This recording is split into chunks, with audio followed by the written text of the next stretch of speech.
Olá, eu sou Marcelo Apolônio, bem-vindos a mais um programa do meu canal. Eu recebi essa semana um pedido de uma ouvinte, a Pamela Silveira. Um abraço, agradeço por estar acompanhando o trabalho. E ela pediu para que eu fizesse um vídeo comentando sobre os desafios dos jovens que estão concluindo o ensino médio. Eu vou contar um pouco da minha história, lembrando que grande parte do que eu sou hoje eu devo à minha trajetória escolar, à dedicação dos professores que eu tive ao longo de toda a minha vida. Eu sempre estudei em escola pública, é, e sempre tive apoio da minha família, da minha mãe e do meu pai, para que eu frequentasse a escola com a maior tranquilidade possível. Sempre tive apoio para estudar. Então, a primeira vez que eu pisei na escola foi na escola Sebastião Fernandes, em Vespasiano, professora Rose, educação infantil. E aí eu tive contato, né, com as primeiras letras e tudo. Passei pela escola Coração de Jesus, ensino fundamental de primeira a quarta série. Na época o ensino era de 8 anos, e depois fui estudar na Escola Estadual Machado de Assis, da quinta até a oitava série. Tenho uma lembrança muito grande da professora Valéria, de ciências, que sempre falava que a gente tinha que ter responsabilidade, dedicação, capricho, e que ela usava a expressão que a gente tinha que ser bons de serviço para poder buscar novos desafios na vida. E como eu acabei me tornando professor, eu tenho muito disso na minha prática nos dias atuais. Eu cobro muito dos alunos, dedicação a fazer as coisas bem feitas, fazer uma pesquisa apurada. E essa qualidade de ensino que eu tive no fundamental me permitiu ser aprovado no exame de seleção do Colégio Técnico da UFMG, o Coltec. E aí eu tive um outro nível de estudo, não que né, porque o ensino médio é diferente, o ensino médio se cobra muito mais do aluno, e numa escola muito boa, com uma estrutura muito boa, laboratórios, áreas para prática de educação física, a gente tem um clube, a UFMG tem um clube à disposição, professores muito qualificados, enfim, é um ensino integral. Então eu tive uma oportunidade de estudar numa das melhores escolas do Brasil, e isso é muito bom. Isso me fez ter uma visão de mundo muito boa. E na época a gente tinha problemas também. Eu estudei no Coltec entre 1996 e 1998, e 1999, na verdade, era para eu ter formado em 98, mas houve uma greve de quase 3 meses e eu acabei formando em março de 99. E os problemas que a gente enfrentava era que o governo Fernando Henrique Cardoso, ele tinha ele restringia cada ano que passava as verbas para o funcionamento das universidades. E aí falta dinheiro para contratar novos professores. Ele não fez concurso durante 8 anos para contratar professor. Então o professor aposentava, não tinha outro para repor, era contratado um professor substituto, mas com condições muito mais precárias de trabalho. Faltava investimento no laboratório, faltava investimento. Eu lembro da UFMG ter dificuldade para pagar a conta de luz. Enfim. E aí eu formei com alguns meses de atraso, eu tinha dúvida do que eu queria fazer da minha vida. É muito normal a gente, com 18 anos, não ter certezas de qual decisão a gente vai tomar, do que a gente quer. E aí eu optei fazer o estágio, que era obrigatório para receber o diploma. Eu formei em instrumentação, automação industrial, trabalhei numa empresa de telefonia, telefonia pública. Viajei pelo estado de Minas Gerais, viajei ao Paraná para fazer curso na empresa Siemens.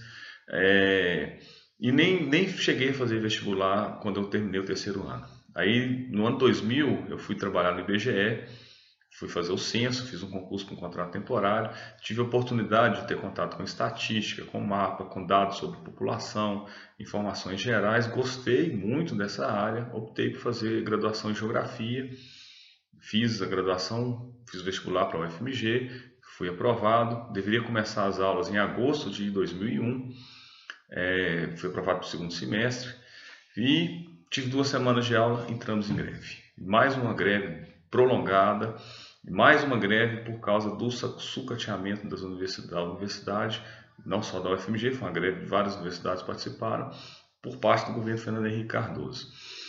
E aí, em 2002, comecei o curso, de fato, em janeiro de 2002, e foi uma experiência única na minha vida. Ter feito universidade, ter estudado na Universidade Federal, ter tido essa oportunidade de ter um ensino de qualidade. Eu conheci vários lugares do país através do curso, no curso de geografia a gente tem muita aula de campo, muita viagem para estudo.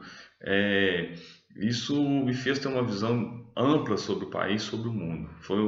Eu tive um grande número de professores extremamente dedicados, professores que um nível de leitura muito aprofundado. Então eu tive que estudar muito. E eu não vejo isso como problema, eu vejo isso como solução para os problemas, né? A gente abrir a cabeça, compreender as coisas. Se a gente quer entender como que as coisas funcionam, a gente tem que estudar, isso em qualquer área.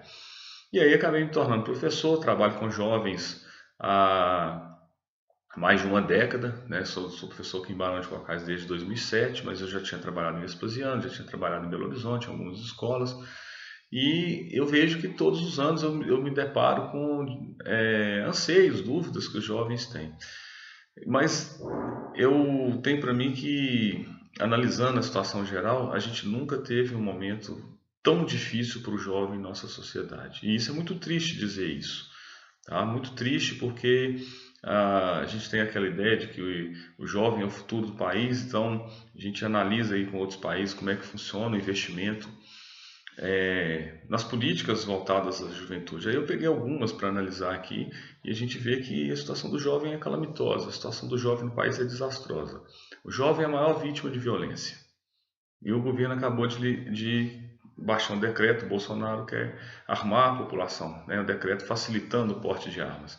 Então eu fico pensando como é que vai ser, né, para o pai, para a mãe, quando o filho, a filha adolescente quiser sair, passear e tudo, a gente vai ter uma sensação de segurança muito maior. O jovem já está numa situação difícil, vai ficar ainda mais complicado, com a possibilidade de outras pessoas, de mais pessoas estarem andando armadas. Em relação ao emprego, o jovem de 18 a 24 anos, ele tem a taxa de desemprego em 25%. É mais do que o dobro da taxa em geral, que é de cerca de 12%. Se a gente considerar as pessoas que têm até 29 anos, 54% dos desempregados têm menos de 29 anos. Então, como é difícil sair da adolescência e entrar na vida adulta. Outra dificuldade dos jovens é que os valores salariais são normalmente mais baixos do que as pessoas mais velhas que ocupam os mesmos cargos. É comum, por exemplo, as empresas às vezes com essas campanhas de meio salário, jovem aprendiz, explorar o jovem ao máximo, tá? Então é muito complicado. Em relação à cultura e lazer, são poucas oportunidades, poucas políticas que buscam oferecer aos jovens essas atividades e é visto isso como desperdício. A cultura, né, eles acham que pertence a ou B, a cultura pertence ao povo. E aí eu vou falar especificamente da educação, que é onde eu trabalho, é onde eu tenho esse contato com o jovem e eu acredito no jovem. Eu falo com meus alunos, eu acredito no potencial que eles têm, mas eles precisam de ter um direcionamento, precisam de ter um investimento sendo feito voltado para eles. E aí a educação, se você for analisar qualquer país desenvolvido, educação é prioridade, não se é enxergado como despesa, é enxergado como investimento. E nós temos hoje um presidente imbecil, um ministro da educação imbecil que não sabe fazer uma regra de 3 simples. É só vocês consultarem o vídeo dos bombons, é ridículo isso, mas que eles elegeram a educação superior e a educação dos institutos técnicos federais de ensino médio e algumas escolas que oferecem ensino fundamental como as grandes inimigas do governo. A grande política do governo Bolsonaro e sua trupe para a educação é a destruição da educação, é a destruição da liberdade de pensamento, a destruição a inviabilização do funcionamento das instituições pelo corte de verbas, né? E o que eles estão alegando? Bolsonaro já falou isso várias vezes antes de ser presidente, afinal ele é político há quase 3 décadas, de que as universidades federais são, e o ministro concorda com isso, são antros em que os estudantes ficam o dia inteiro consumindo drogas, fazendo orgias. E quando vão às aulas, são doutrinados por professores marxistas.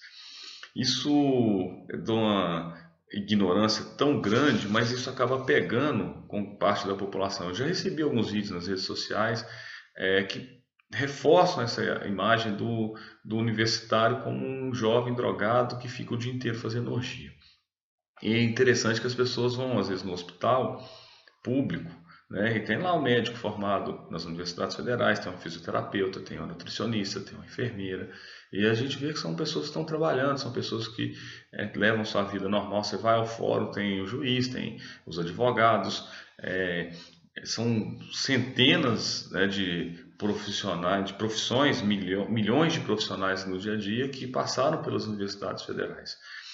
E a maioria são muito competentes, inclusive, tá? E aí a gente vai criando na população essa imagem de que realmente tem que se cortar o dinheiro das universidades e tal. Outra imagem muito difundida de que a universidade é lugar de rico, né? E isso cola na população porque as pessoas não vão pesquisar. Então, por exemplo, segundo a Associação dos Docentes do Ensino Superior, a ANDIS, 44% dos alunos das universidades federais pertencem às classes C, D e E. Na região norte, esse índice chega a 69%. Se eu vou considerar os alunos de classe média, são mais 23%. Então, a classe média e a classe mais pobre são a maioria dos alunos universitários. E a universidade tem rico, claro, tem rico, tem classe média alta, classe média, tem pobre dentro da universidade. É um lugar bem diverso do ponto de vista social. E se tornou mais diverso depois das políticas de inclusão do governo do PT, inclusive. 41% dos alunos, das famílias dos alunos universitários recebem até 3 salários mínimos. Então isso já dá para a gente ter essa noção. Outra questão muito equivocada é de que as universidades atendem apenas aos seus alunos. As universidades prestam grande serviço à sociedade de modo geral. Pesquisa, são 50 hospitais universitários no país que realizam 23 milhões de consultas e exames, 9 mil leitos, 395 mil internações, 415 mil cirurgias, enfim, tem todo um serviço prestado à sociedade. Nós temos atendimento à população nas universidades na área odontológica, na área de educação, na área de fisioterapia, na área de educação física. Eu gostaria de convidar as pessoas que têm dúvida para ir conhecer as universidades. E finalizando, eu penso que está difícil mesmo para o jovem, mas o momento é muito importante. Eu vou lembrar do que me disse a professora Valéria. É hora da gente estudar, é hora da gente ler, devorar livros, compreender a história, a situação econômica, a situação social. É hora da gente se informar, porque um jovem consciente, um jovem que tem noção das coisas que estão acontecendo, ele vai conseguir dar um outro direcionamento do Brasil para o país. O presidente disse que não quer jovem pensando em política, né? Ele quer jovem alienado, porque aí ele pode fazer essas merdas que ele está fazendo de forma livre. Eu já digo o contrário. Eu quero jovens que questionem, jovens que me questionem, inclusive. Fomente aí, você está falando besteira, está falando isso sem fundamento. Falo com meus alunos em sala de aula, me questionem sempre que possível. Porém, você tem que ter argumentos, tem que ter embasamentos, tem que ter leitura.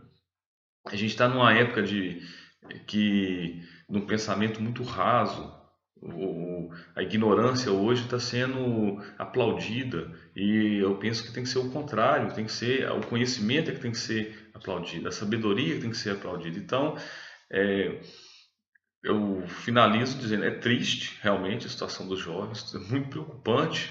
Eu vejo, se eu tenho 2 filhos pequenos, são crianças ainda, mas estão com o futuro também muito prejudicado, mas o jovem que está aí hoje, né, nessa transição do que vai fazer, está encontrando um país pior do que o que eu vivi há 20 anos atrás. E eu imaginava que dentro de 20 anos o Brasil estaria muito melhor. E a gente andou melhorando, sim, por algum tempo, mas agora está piorando de vez. Nem no meu pior pesadelo eu imaginei que um dia eu estaria vivendo isso que eu estou vivendo hoje, que eu estaria vendo isso que eu estou vendo hoje. Um país em que professores são inimigos, intelectuais são inimigos, e quem deve ser valorizado é aqueles que não estudam, aqueles que abandonam a escola, aqueles que vivem do achismo. Eu acho isso, eu acho aquilo, em tal lugar acontece isso, mas não quer saber de pesquisar de fato. Então, eu fecho esse vídeo dizendo que é muito importante uma conscientização, uma organização. Eu estou vendo as universidades, os alunos se levantarem, fazer manifestações. Eu acho que o caminho é isso mesmo. Eu estarei junto sempre que possível nesses movimentos estudantis. Faz parte da minha história. Estive várias vezes presente. Já participei de várias ocupações na universidade, de greves, de manifestações, e se a gente aceitar calado isso que está sendo feito, nós não teremos país. Tem um livro, Não Verás País Nenhum, inclusive foi tema de leitura da prova do Coltec de alguns anos atrás, e eu acho que é para isso que a gente está caminhando. Então a gente precisa acordar, entender isso que está acontecendo e começar a valorizar aquilo que realmente vai trazer benefício para o país, que é a educação. Um grande abraço, espero ter atendido os anseios não só da Pamela, que fez o pedido, mas de outros que estão acompanhando o canal, e nós estamos aí continuando na luta e tal, analisando a situação, e estou tentando passar uma informação mais completa possível, mas duvide disso que eu estou falando também. Pesquise, tá? Eu não estou aqui com o papel de doutrinar ninguém. Minha ideia é trazer algumas informações para provocar a reflexão, e aí você vai completando ali. E mais, o YouTube é um canal, uma ferramenta importante. Eu faço questão de estar presente nela, mas ela não substitui o conhecimento que você aprende através dos livros, que você aprende através dos debates em sala de aula, que você aprende no dia a dia da instituição escolar. Então, me enxergue aqui como um complemento ao conhecimento que a gente produz no dia a dia. Um grande abraço, até o próximo vídeo.